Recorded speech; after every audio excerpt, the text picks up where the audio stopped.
All right. Good evening, everyone. Thanks for joining us at the after action review for Dark Mountain. We'll get started kind of summarizing the race that we had. We had 9 female varsity racers. We had 27 male varsity student athletes. We had 10 female JV2 and 27 male. We had 17 female and 65 male in the JV1 category, 12 female and 74 male in the freshman. And then in the MSA category, we had 9 females. And in the 8A category, we had 26 males. And in the 7A category, we had 21 males. In the 8th grade, we had 5 female and 49 male. In the 7th grade, we had 16 female and 62 male. And then we had in the 6th grade, 22 female and 43 male racers. Kind of interest in all of that is that really this safety report. So we had no reported injuries during the course inspection. We had 6 of them at Browns Creek.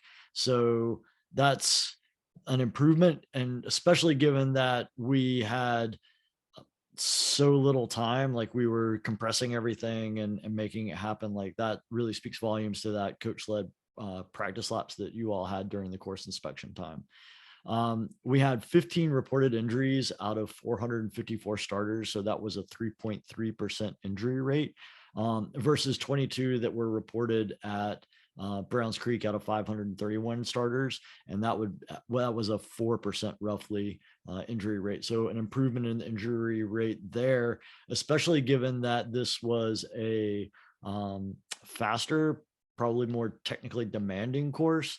And there was so little time to like do course preview and things like that. So that was really good. And I wanted to kind of speak about the injury stoppage procedure. There were several questions about this. So in the event of a injury on the course, then the chief course marshal is going to call for a race stoppage. All student athletes are going to be stopped coming to the marshal point that is closest to them. So they'll continue moving forward on the course. When they get to a marshal, the marshal will stop them. The marshal will keep them in the order that they arrived in single file. And then when the chief course marshal says that the course is clear, then timing will communicate with the director of the race, and they will communicate that there's 30 seconds before the start, and then they will call for the official restart, and the course marshal will release all of those racers that they've held in the order that they're in of their arrival, and they will continue on with their race. As far as the tension that people feel not knowing who the affected student athlete is on course, the procedure is that the chief course marshal will radio the chief referee and give them a plate number, and the chief referee will then find out what team the athlete is with, go to that team, notify a coach, preferably the head coach, but if there's a coach of any sort there, we'll say we need a head coach at the chief course marshal's tent or at EMS, along with a parent. So we're going to notify parent and we're going to notify coach, head coach, preferably, and get them to EMS for that affected student athlete. So if no one's coming to you, it's not your student athletes is kind of the message to be had there. We notify the student athletes team and parents that are affected so that they are aware and can go and help with that medical care. Are there any questions about that procedure?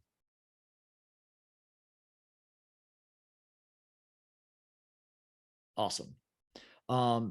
So kind of covered this race stoppage restart procedure. The other thing that goes along with that is that the timing crew is actually figuring out how much time the race pause has. And then after the fact, they go into the results and they pull that time out of each student athlete's overall finish time so that they can get parity with their non-stopped competitors. And whenever they are, especially in a 2 wave category, that gets them to where they can then put those results together and get the correct order of finish without that stoppage being a penalty against student athletes that were racing at the time, and an advantage to those student athletes that weren't affected by it. The call-up procedures are going to be, well, not call-up procedures, but call-up calculations are going to be different as we now move into our third and then the rest of the races for the regular season. From this point forward, because we have multiple races now as results, we will be dropping the lowest result of the group of races that are prior. So coming into race 3, the lowest result from races 1 and 2 will be dropped, and then that total will be how we calculate the call-up procedure. So I give a hypothetical example here. So Jamaluddin Abdujaparov finished second at Browns Creek and 5th at Dark Mountain. His call-up will be based on the points earned at Browns Creek, which was his highest finish, as we go to Quaker Lake. If he gets 10th at Quaker Lake, then his call-up for Mayo Dam will be the combined points from Browns Creek and Dark Mountain, since that's where he got 2nd and 5th. So we're always dropping the lowest performance from the student athletes of the races that have been held prior. Are there any questions about that?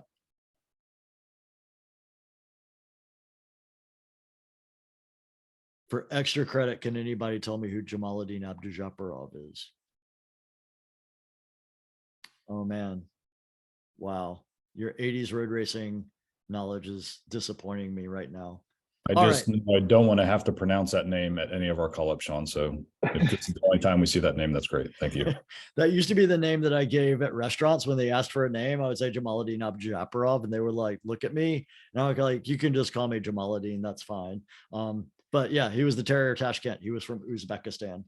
He was famous for sprinting without looking. He would put his head down and just sprint in the finals of the road races. He's also the person who knocked out all of Mario Cipollini's front teeth. So fun facts. Now, USA Cycling and NICA. So we've gotten a lot of questions about the USAC points for NICA races. This is currently in limbo for us. We do not have any control over this. NICA and USA Cycling are negotiating how these race results are going to get reported in the USA Cycling system. We cannot do anything at this point with this. I know that there are student athletes who are looking to be racing at a race coming up on the 15th. I hate to say it, but it is highly doubtful that we will be able to report race results for NICA races that will affect their points for USA Cycling prior to that race. The last communication that I saw said we're hoping to get it in time for nationals. So that is kind of where we're at for that. We're currently, it's been escalated up to the president of NICA, who is now negotiating with the president of USA Cycling to try and figure out how this gets worked out. Point number 5, if like me, you filled out the USA Cycling form to get a free USA Cycling license for your student athlete this year, it got nothing back. USA Cycling says that they fixed whatever the issue was that did that. So I've linked here the form so that you don't have to dig through your emails like I did to submit the form again. And if you don't receive the needed coupon code in a day or so, you can email membership@usacycling.org. What we need you to do right now for all your student athletes that have USA Cycling numbers, we need you to go and make sure that those student athletes have put in the correct USA Cycling number in pit zone. Here's how the procedure works. After the race, we pull a report from pit zone that has the USA Cycling numbers. We take our race results, we mash those two together and put them in a format that USA Cycling says we can submit the results in. And if a student athlete's USA Cycling license number is incorrect or defunct or not entered, when we upload those results, it will not show anything for them, And at that point, it's a done deal. There's no going back and redoing it. So make sure that that's correct. The reason why we don't go back is because we don't know when someone purchases their license. So those results can't be retroactively applied to a racer for races that they did prior to being a licensed student athlete. So please talk with your student athletes that have USA cycling licenses and have them go in and verify that they have the correct number in there. Are there any questions about that?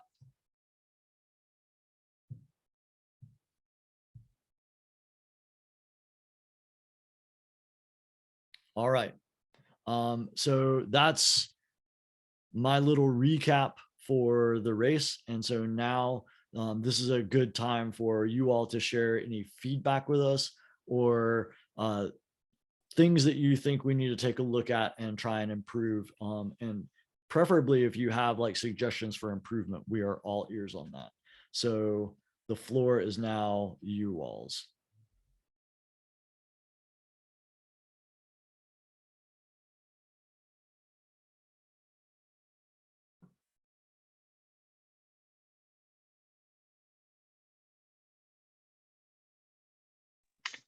Hey, Sean, this is Ryan. I'll go. Okay, Ryan. Um, I guess I'm going to start with a compliment. I think you guys did a really good job sort of pivoting at kind of the last minute to get everything together for a one-day race. And considering how quickly that happened, like, I think it went pretty well. I mean, it's hard to be perfect. My only question, and I don't know if I missed this, but I think, well, I'm sure there was a schedule change in the middle of the day, I think because of the first race stoppage. I saw that, I happened to see that on the results board. I just walked by and kind of noticed it.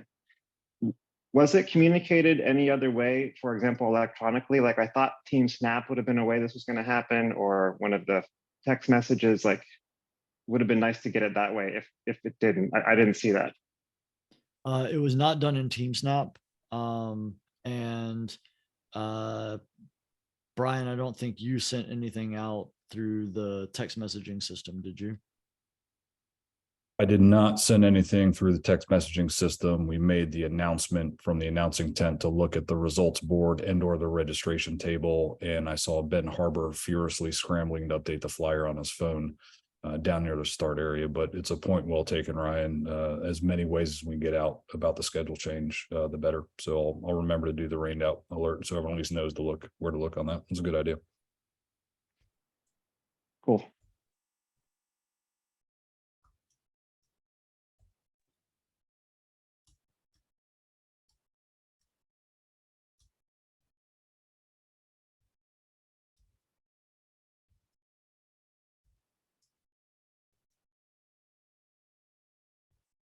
All right. Hey, this is Sean. I just want to say, and also kudos to you guys. I thought it was great. I thought what went really well in my mind was the pre-ride middle school than pre-ride high school. For whatever reason, it went way better than red, yellow, green goes. It didn't seem like there was a whole lot of stoppages. Seems like it flowed very smoothly. Even when there was like slowdowns to talk, it was very fluid. I don't know how I don't know why it went so much better with middle school versus high school grouping, the red, yellow, green, but I thought that was really nice. Maybe I'm the only one that noticed that, but I thought it went really good. Okay, thank you.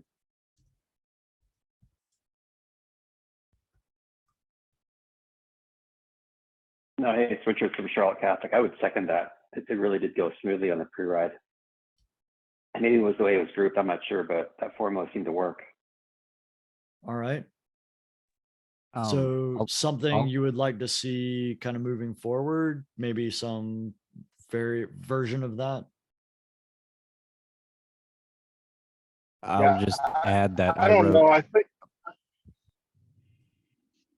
think the way the reason it may have worked, at least it seemed like So what we did is even with the middle schoolers, they kind of all ride together.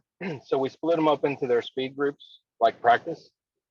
And I don't know if that had something to do with it, where when we're all going out in red, it's kind of like, maybe I can do a better job splitting them up in speed groups in red, but it just seemed like it flowed way better. And I think it was having the two groups out there because it's probably because of their speeds. Okay. And you just don't, I know you guys try to tell us to stay red, yellow, green, but I don't know if it always worked out that way. All right. Matthew Bush, you have your hand up? Yeah, I'll second that. I think the middle school, high school split worked fairly well in general, but I experienced several stoppages in both. I led a ride through middle school and high school, and I think both, at least where I was in the pack, we had several stoppages in both times. But the middle school ride was much smoother than a normal red ride. Like the stoppages were not as long. Okay. So I think David Larkins also noted in the chat that the green laps were missed, and that's for sure true. Yeah. Okay. Excellent.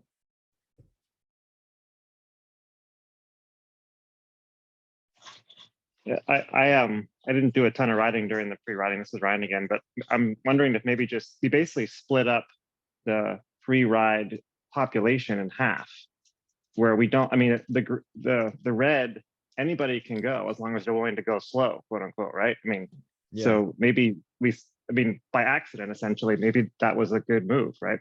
We wouldn't try to put the whole league out there at once. And so there's a comment from Nuna Workman. It went smoothly, but I think we could have that if we, meaning coaches, manage the current system, how it's supposed to work. And a second on that, good point. But I think, I was very pointed in the talk that I gave for instructions on that with coaches, and just said, if you think that you have a special case that warrants an exemption, I'm here to tell you that you do not, and you do not get an exemption. Like, you must do it this way. And I think that's the first time I've really kind of been very pointed about it. And so I liked, and I was out there riding the entire time. I rode with both groups. And like you all, I did experience stoppages at various points, but it did seem to be, I think everybody had more patience. That was the thing that I kind of noted. I didn't have anyone sort of like looking at me and rolling their eyes like I have at other races. So I think there was a lot more patience involved. And maybe with your smaller groups, it was working better. I don't know. But this is all great feedback. And maybe we kind of like stumbled into maybe a possible tweak that we can do to our current system. This is David Larkins. I think maybe there was, because of the condensed schedule, more of a sense of urgency to not dilly-dally, but keep moving forward. Even when you did stop, make it a very brief stop, and then just keep proceeding. Because it did seem like while there were stoppages, they were very brief, and overall there was flow. So as long as you had a little bit of spacing, it wasn't negatively affecting the groups behind you substantially. Nice.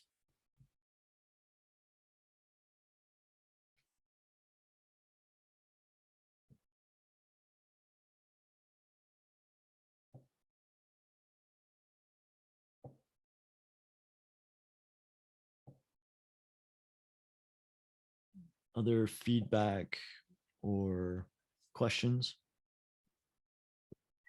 So I guess I have a question about investigations and how they play out. I know I had my first experience with a 5-minute penalty at this last race. And so if you could just tell me a little bit more about how are parents involved, and are they supposed to be involved, and what is that, what does that look like? So kind of parental involvement happens when it's a parent who is presenting a issue or some type of evidence.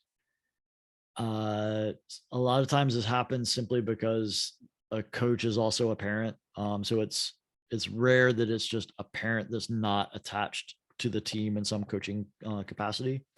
The way that the investigation works is the penalty gets reported to the registration table where HICA is. I get called in. We write up the information that we get from the person giving the report, which is typically a coach or head coach. And I ask for as much information as I can get. Usually it's fairly spotty. A general description of what a person looks like with a helmet on, which is, typically like long hair, short hair, boy, girl, color of a jersey. A lot of times I did spend one day at a race last year where I was tracking down a geometric pattern on shorts to identify a rider. So it can take long and short amounts of time for me to figure out who I'm talking about. Then I'll go to the head coach that I can find, let them know that a penalty has been reported for a student athlete on their team. And we kind of talk about the situation. If there is anything that they can present to me that kind of sheds light on that, then go away, kind of figure out what we're going to do. A lot of times, if it's not super cut and dried, then it'll be a conversation with myself and potentially Brian Russell and other members of the league race committee, or excuse me, rules committee, so that more people can kind of take a look at it. With some of the incidents that we had, so I'm developing an award. So the award is the MPP, the most popular penalty. So the most popular penalty for Dark Mountain was positive sporting attitude violations, specifically language. And these reports, at one point, I had 4 hitting me from 4 different directions. So that's something that is something that, as a teacher, I see language in high school is it's very different from what it used to be prior to the pandemic. So there has been a shift in the general usage of cursing by adolescents since then. Once we kind of do this investigation, kind of put our heads together, if it's falling into a situation where it's kind of you got this person saying this and you got this other person saying this and they're not quite jiving, then we tend to err on the side of accepting that maybe there was a misunderstanding. In the instance of your student athlete in particular, there was that initial kind of ruling, and then more and more coaches from different teams were coming with very much the same report. And that's where it sort of kind of reached a point where, in talking with Brian Russell, he was like, you've got multiple people now saying this. And so we've got to now say multiple reports are outweighing the student athlete's account. And so then we have to levy that penalty. There was another one where it was a photograph of the student athlete, which provided positive identification, and then just a general discussion about the incident that had occurred that actually resulted in a student athlete crashing. And we ended up making the determination that the perspective of the student athlete who crashed was that they were being brake checked and intentionally blocked and not allowed to pass. And in talking with the coach, we sort of got more information, and it became apparent that it was a first-time student athlete, not in the same category, not comfortable with berms, that was basically just riding to survive. And so we opted to rescind the penalty that we had given initially for that. So it's kind of it's kind of a soft process of trying to determine like what the preponderance of evidence there is. Some of them are very cut and dried. Some of them I would get a course marshal calling in a plate number and saying this student athlete cursed at another student athlete when they passed. When I have a race official that is calling in a report with a definite identity, that's one that we just have to levy that penalty. There isn't much say so that we've got in saying that that person maybe didn't see what they saw, because that's an independent party. So that's one of the things as well. So there's not a back and forth with the student athlete themselves. It's more of a communication with the head coach, and then head coach is the one who is doing the communication with parents and student athlete. In the case of a couple of them, it was, follow-up talks that I had, and just saying, more people have come forward, and so we're going to have to actually levy the penalty on this. And that's the communication that I'm going to have as chief referee with the head coach, and then the head coach can then share that information from there. Thank you. No problem. Are there other kind of questions of clarification for that? Yeah, Don Rose here, East Chapel Hill. I think one thing that it would help for the riders, the student athletes, to know they can actually report or talk to or mention to the course marshals if there are issues. I assume that's okay, right? They could say, this person's blocking me, or this person's using whatever. But I don't know if they know that those marshals are available for that verification and that sort of resource, do they? Probably not. And so that's a good point to like kind of share with your student athletes. Like, hey, if there's somebody out there doing something that is, an active violation, the problem that we get with the blocking is that the person behind claims blocking, and the person that is being accused of being the blocker is, in 9 times out of 10 or 99 times out of 100, they're just trying to get down the trail. They're like the slowest person in the category ahead of the student athlete that is, doing really well in their category that started after them. That's one of the most common interactions that we see. I see that with my own student athletes. They'll talk about, this kid was weaving back and forth across the hill. That kid was trying to survive to get up the hill, kind of thing. So there is that certain amount of like communication, but I think the big one with it was when a student athlete is saying, I need to pass, communicating well that they need to pass. And then finally, with no response from the student athlete saying, I'm passing you on the left, or I'm passing you on the right. At that point, if there's any interaction that's negative, then we've got to call that as a penalty on the person who is blocking at that point. So I think that's something to really communicate well with your student athletes, is that there needs to be that communication whenever passes are occurring, and they need to be saying like, I don't feel safe with you passing right here, but I understand you need to pass, and I'll get over it as soon as I can, and feel safe about it. So I see that Brian Russell has his hand up, and then Jim Otto has his hand up. Yeah, I just wanted to say a few things. One, thanks for the call today, Sarah. Got engaged by a couple other folks on this topic. It forced me to put my nose back in the handbook, and I just refer everyone to page 70 about what the process Sean described is. And we don't have a ton of time to make these decisions, right? There's some results on the line sometimes. And so some of the comments I've seen in the chat about gathering other student athletes and building a case, we're not holding court per se. There are some circumstances, if I'm reading this correctly, Sean, where we could decide to extend the protest period, if you will, beyond the race day.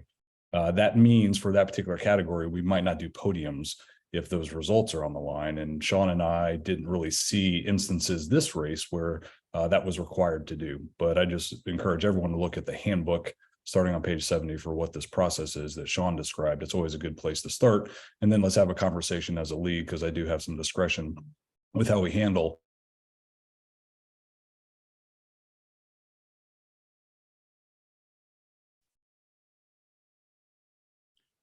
Brian, we just lost your audio.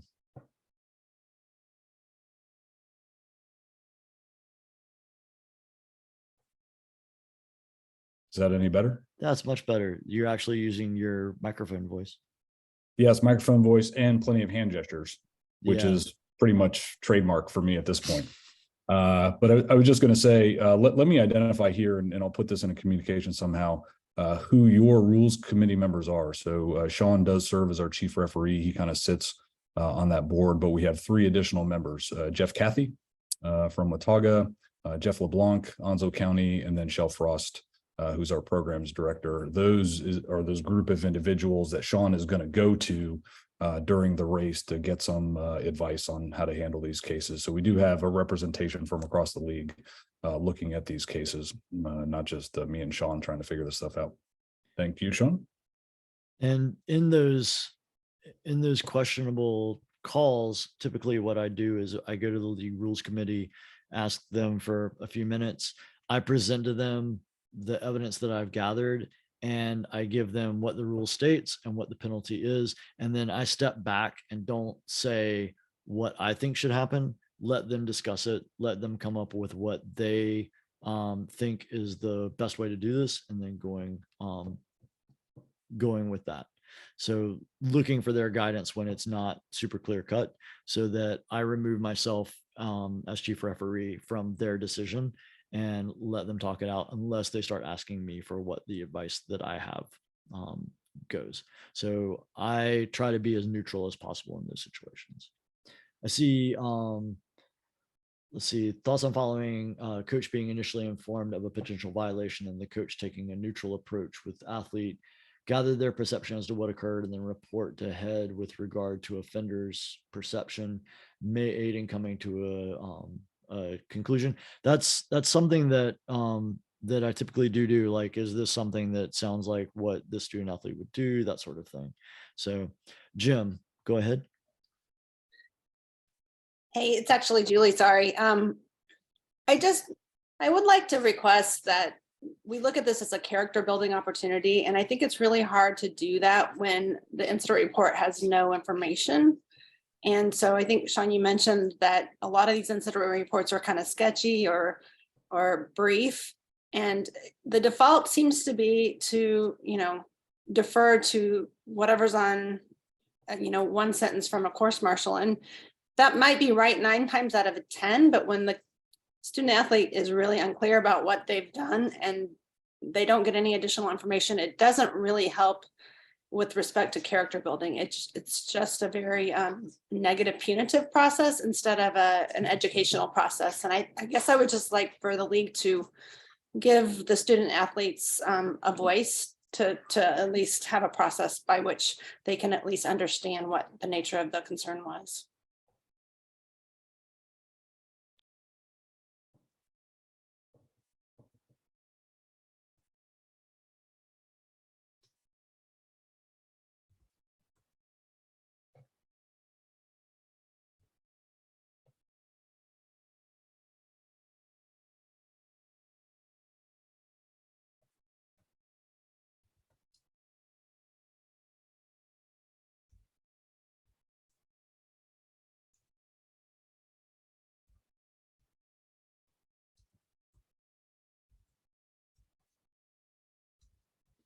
So I understand what you are saying, and I do think that this is about character building as part of it.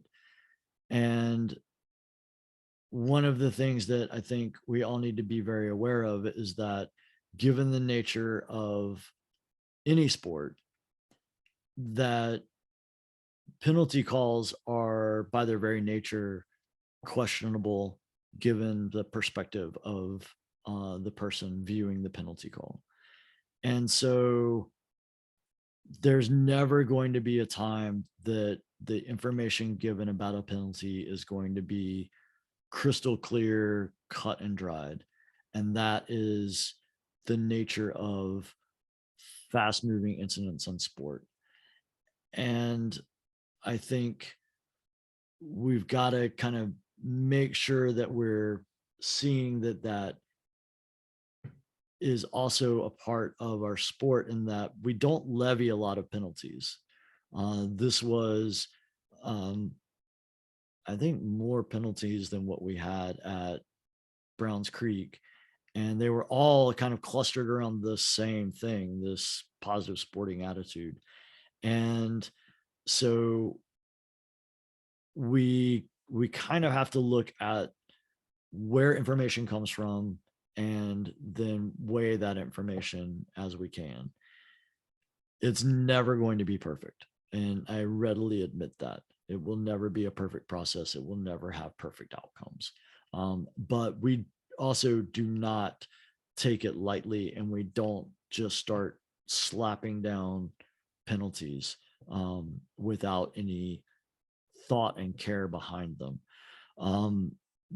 The big thing with some of the ones, like I literally had 3 of the positive sporting attitude penalties were reported by either race crew, league staff, or a course marshal. So an official adult of some capacity.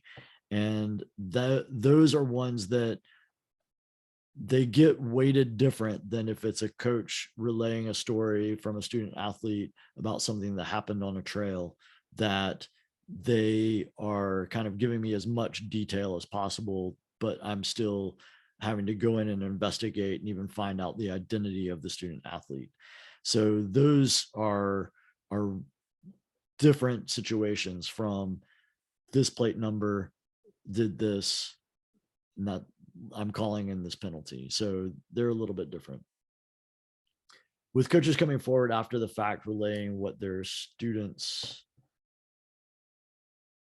said, it looks like you were looking for a scapegoat instead of fairness. Okay. We are here to coach, mentor, and guide our student athletes. We tell them repeatedly about the rules and the penalties that come with them. There are consequences if rules are broken. That's how they learn. Okay. So please understand, this is not a light process. And I do as much investigation as I can. I have had multiple incidents where I've done an investigation and the coach says, this doesn't sound at all like something the student athlete would do. And then they go and talk with the student athlete. And the next thing I know, I'm having a conversation and they're like, the student athlete said that that's 100% what they did. And they regret that they did it, but they did it in the heat of the moment. So, sometimes we act in ways that we don't necessarily mean to act, given, oxygen deprivation and effort and all those sorts of things. So it can happen, and it can happen to the best of all of us. We can lose our temper. I think there was one issue on the start line. There was a crash, and I think there was multiple curse words that rang out across the reservoir, and that was called into me by one of the league staff. So, it can happen, and it's unfortunate, and we just want our student athletes to learn from that. And we're not trying to be punitive at all. So that may be true, but after 7 years in the league, I've witnessed several that come across as punitive, and several that just don't have enough information. That and I hear you, kids do spout off, and I get that. I just think that the educational process, to me, is the biggest piece of this. And when there's no information for a coach or a parent to work with, and the kid's like, I don't know what I said, maybe I said something, but I can't recall. Mhm. Then it's really hard. And, last year there were bigger issues where kids that I've seen, for 7 years, really like really didn't get an opportunity. So I want to just raise this because it keeps coming up year after year, that this should be a learning process for kids. And I know there's rules, and I know that the ref has to call the shots, but we don't have professional refs. We've got fast-paced stuff, and so I'm fine with, that mistakes can be made. I just would like for the kids to have a little bit of an opportunity to learn from the mistakes, and they can't do that if there's no information. So at least request enough of an incident report that they can say, this is what happened, instead of, something really so brief that we can't even identify what happened. So that's the request. I'm not saying all kids are perfect. I just think it should be a learning process. All right. So essentially you're saying that a more detailed penalty report and I think specifically you're saying adults associated with like race, staff, crew, and reporting volunteers, so that we have more information to go on, is what you're saying. Yeah, that would be great. Thank you. All right, no problem. Yeah, and I would just add to that, I think that there needs to be a conversation among the parties before any penalties assessed. I mean, I had a rider that was given a 5-minute penalty without any information being asked of us about what happened. And I had to go relay that information to the rider. Mhm. It was a very emotional situation. My first time I'd ever had a rider that had been assessed a penalty. And I felt like there was never any sort of conversation about what actually happened in the situation. So I would ask, and they're never clear cut. Absolutely. That's the reason to have the conversation, is so that you can get some clarity about intentionality, perception, what may have happened or what may have not happened. I know that, dealing with we all deal with with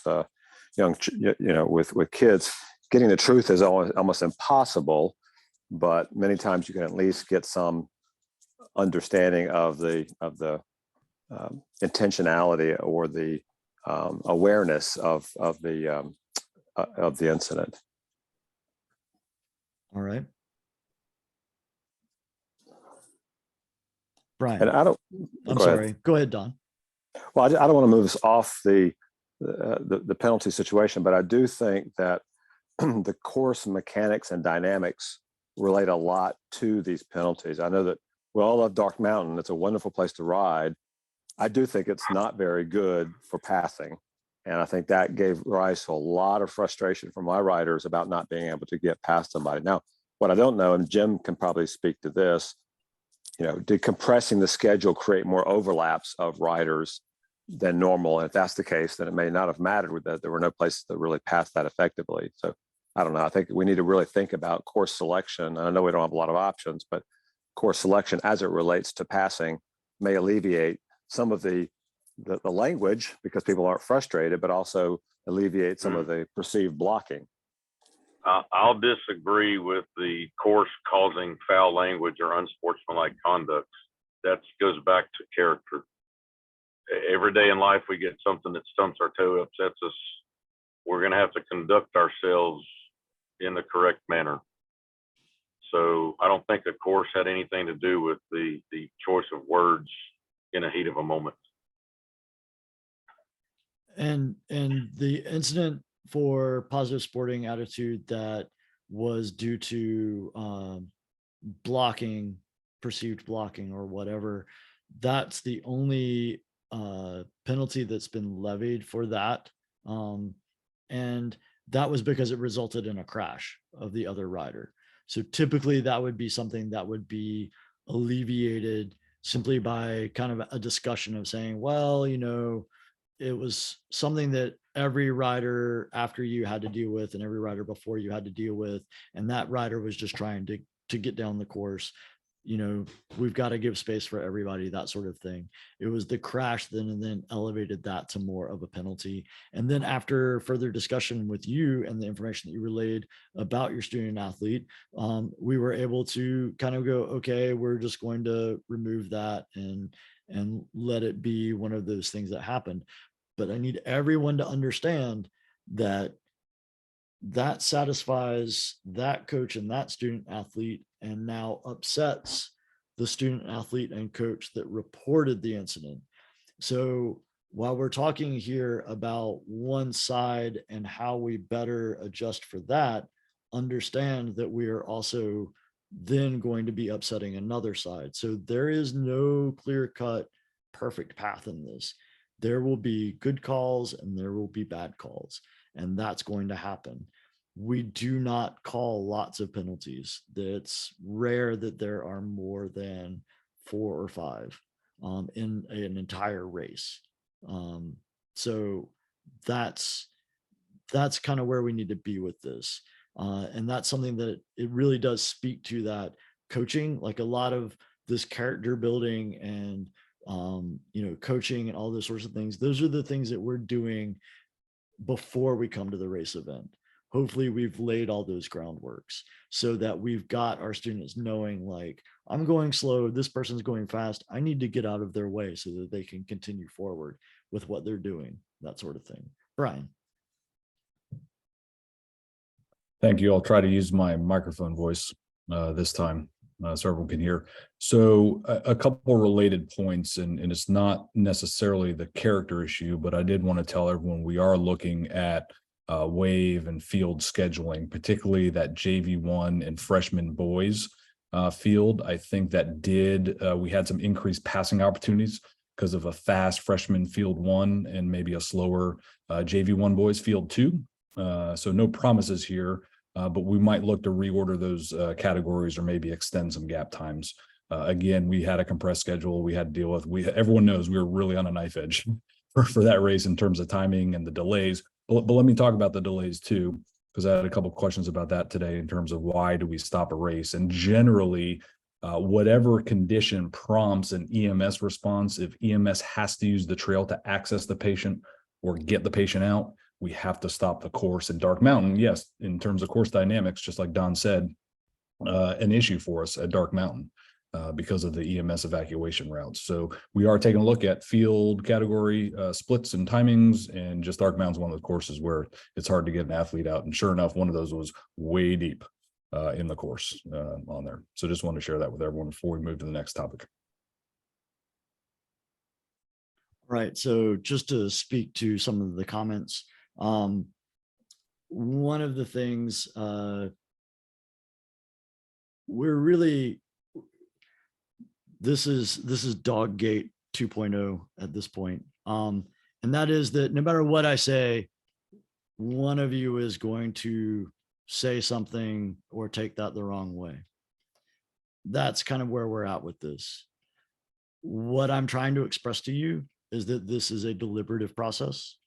It is a deliberative process that doesn't favor anyone. I do investigate everything, and I try to get information from coaches on both sides of this. There is not a preponderance of guilt or innocence that's ever assumed. And the last thing I want to do is to finalize that penalty and turn that in. So I want to make sure that things are as they are. That being said, I'm not going to make everybody happy. And so I understand that, but understand that I do my best. And that's what we are striving for at all times. All right. Other comments, feedback, areas for improvement?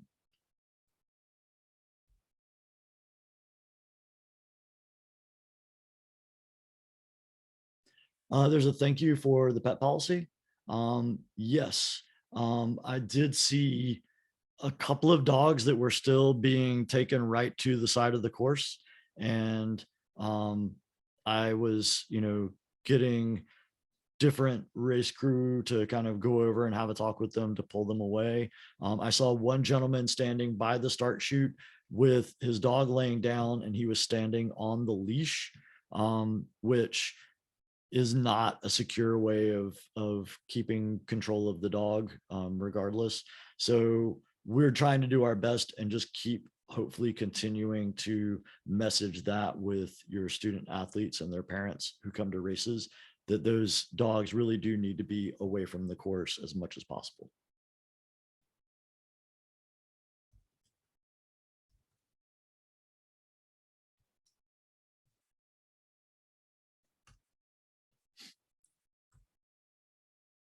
All right. And I know that Brian specified that it was specific to dogs. So I'm waiting to see who has an unleashed cat or other farm type animal that they bring to the race to see whether or not that also applies. We kept our lemur at home this weekend. So, thanks. All right. Other feedback or areas for improvement?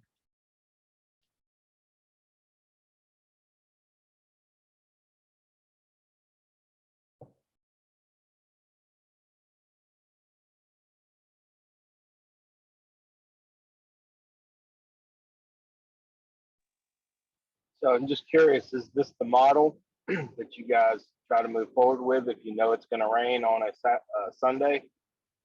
Try to squeeze it in on a Saturday so we don't miss the race weekend? Can I take it, Sean? Absolutely, Brian. That's why you get paid the big bucks. So we are absolutely laminating Sunday's schedule and reserving it for potential use on future weekends where we know we have to make a weather call. I would just say that weather will probably be the determining factor, as well as logistics. And what I mean by that is I think we were fortunate with Saturday's weather. While disappointing we had to cancel, that wind dried those trails up pretty darn good. And so there was absolutely no trail concern from a safety and a land manager who had no issues with us using the trail. We were on a knife edge, and Ben Harbor would validate this as it relates to using those fields with rain. So it's very venue specific. And then with the logistics as an example, we could laminate that for a Saturday, meaning we know bad weather on Sunday, hey, it's going to thunderstorm all day. Can we roll into a Saturday? Well, just one specific logistics issue is EMS services. We reserve those for Sundays for race day. We do not typically have those on Saturday. And I can't speak for all of the logistics services, whether we could shift that or not. So I think weather and logistics will drive our ability to do that again. But yeah, we now have that in our hip pocket since we've proven we can do it. But I think it won't be the answer for every weekend, if that answers the question well enough. Yeah, absolutely. Just curious. I All thought right, it went well. Again, I just want to say y'all did a great job. So appreciate the race crew and the race team working everything out for everybody to do it this weekend. It was awesome. We're glad that everybody had a great time. We've got two with their hands up. So Jeff LeBlanc, longtime listener, first time caller, you're on. Yeah, real quick. Just one of the comments that I got, seeing as I was the one that walked up the finish line area there and ran 10 people out of who had walked past the tape, walked up the trail where they weren't supposed to, and 2 of them had a dog with them. But one of the comments I got, not from them, I just ran them out, but was, is there possible, this is something we work out with Ben and the course setters, is for more opportunities for spectators to have some access to other than the start finish line. To find a way. I know there was a walking path that took some folks up to the top, and that was great. But that was just a comment I got from some folks, is there any other place where we can see the race other than the start and finish line? So on future races, if we have that opportunity, I know Diane will choke me because it'll probably take more volunteers to have a crossing area to be able to get people to sections of the course, but something to take into consideration when we're laying out the course is these people want to see their kids race, and they want to see more than just the start and the finish. That's all. Yeah, and I can speak to Dark Mountain specifically. The only way into the trail was where we had the start and then where that walking path was. So those are the only 2 ways to get into the trail system at all, unless you do a really big hike around to just come to a dead end point where you wouldn't be able to go any further either. So That one's a little tricky. Luke Harris. Hey, thanks guys for taking time. Great job with what we were given with the weather there. Just a quick question about the Dark Mountain venue as a whole. It seems like we've got an increased league presence online and everything's going great. Hype was awesome. I could see the league growing and possibly outgrowing that venue. Has that discussion been had, and is there an alternate readily available for next season? Thank you. So that discussion actually started happening in 2019. We are aware of that.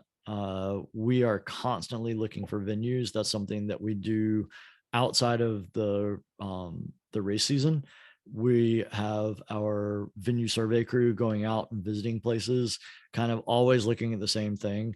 We're really coming to a crunch point, and we've kind of been at this crunch point for a while, and we're just trying to move forward with how we tackle it. And that's going to be a big bit of work over the summer and planning for the next season as well. Brian, you are all eyebrows and smiles, so I know that this is something you want to say something about, so hit it. So no promises. I'm more inclined to share my thoughts on how I think about things with the crew here. I mean, you should all kind of understand where the league is heading and going, but again, no promises. Please don't tweet this out as the 2024 plan. And I'm pretty safe Jeff LeBlanc won't do that because he can't even figure out how to put his hand down yet on the Zoom call.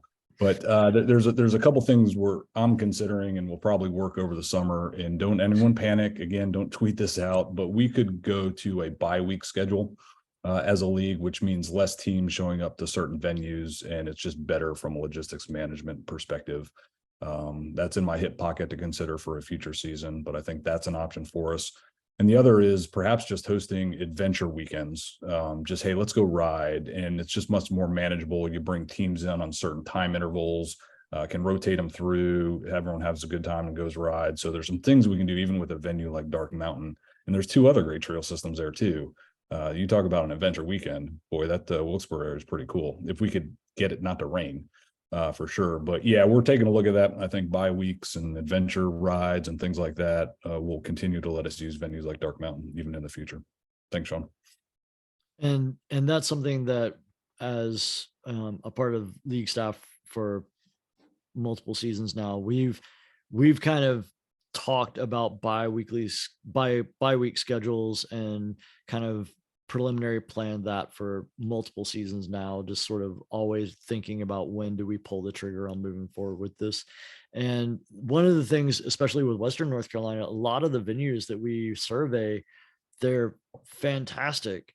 They just aren't capable of being race venues because of lots of different logistical issues. And they would serve, as Brian was saying, for great adventure weekends when we can manage like the number of teams that are there at any given time. So there's a lot of stuff that we are kind of long-term planning that will hopefully help with this experience for everyone. Sean, can I add just a little bit to that? No, Ben. All right, thank you. Have a good evening. As Brian and Sean are alluding to the logistics, one of the things that we talk to people, teams bring up, hey, check out this trail system, check out that trail system. Two things that we've put in a document when we talk to land managers is, one, do you have 7 acres of flat land that we can drive a Prius in? And I'm not discouraging anybody that drives a Prius. It's just the shortest, smallest, lowest car we've got that can transport a bike. And most conversations are like, you need what? Yeah, we need 7 acres for parking. You also need at least 3 to 5 acres of pit zone. So we can do start, we can do pit zone, we can do staging, and accessible to the trail system. So those kind of things, everybody's going, oh yeah. This trail's great. We love it. But then you run into what we saw at Dark Mountain. We utilized 3 parking slots, and one of them was 3 miles away with a beautiful shuttle service. So yes, it is a concern, but we want to get these trails in and ride them all. But packing 1,800 people in on a weekend sometimes brings a challenge to us. But we certainly look for more venues all the time.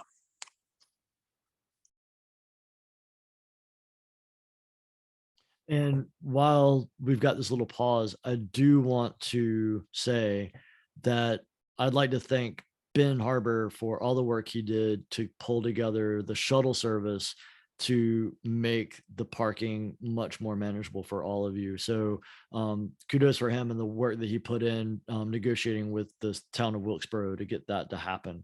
That was a huge, huge deal for this. So.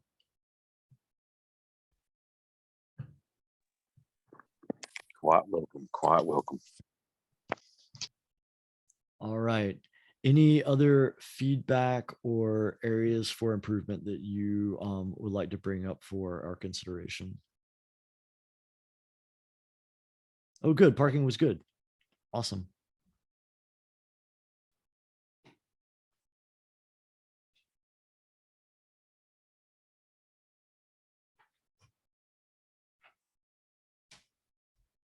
Well, great. Thank you all for being a part of this process. And we will be having these after action reviews the Tuesday following any race event weekend. And you will be receiving that call reminder in your email like you did today. Otherwise, thank you very much. And thank you for being a part of the process. And thanks for being a part of Dark Mountain. We appreciate it. Thank you. Thanks, Sean. Thank you, Sean. Thank you.